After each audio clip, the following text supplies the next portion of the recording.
Monsieur Malice, bonjour. Bonjour, monsieur Labos. Vous pouvez vous présenter, s'il vous plaît? Je suis Philippe Ballis, président du syndicat aéronautique de Pierrefonds, qui regroupe des adhérents dans les activités ULM et hélicoptères. J'ai à côté de moi le représentant au syndicat pour les ULM et le représentant au syndicat pour les hélicoptères. Très bien.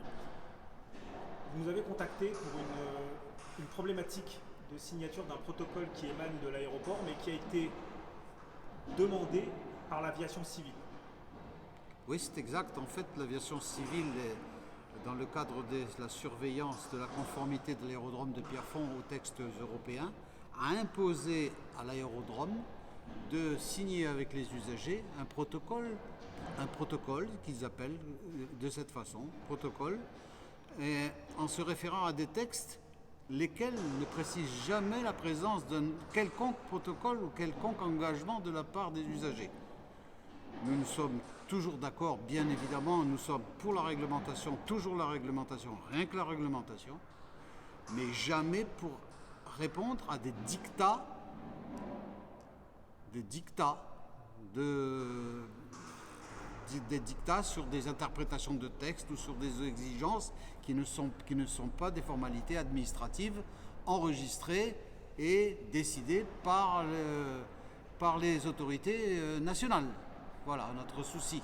Donc aujourd'hui, nous ne sommes pas contre l'esprit de ce protocole, puisque nous sommes déjà dans cet esprit, dans la forme comme dans l'esprit d'ailleurs, du reste, puisque nous assistons à toutes les réunions de comité de sécurité de l'aérodrome. Nous sommes invités par cet aérodrome et nous assistons à toutes les réunions de l'équipe de sécurité en piste, qu'on appelle en anglais la LRST, et toutes ces instances étant définies par les règlements européens.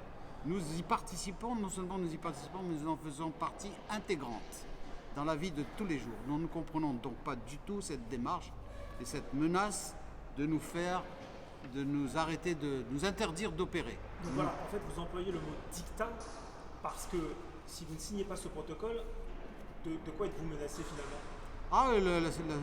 La situation est très claire. Monsieur le directeur de l'aviation civile qui vient d'arriver, qu'on ne connaît toujours pas, se permet de nous écrire que si nous ne signons pas ce papier qui n'a rien de légitime, à aucun moment nous ne pouvons trouver trace d'un formulaire ou d'un papier de ce type dans la documentation aéronautique référente au texte dont il fait référence lui.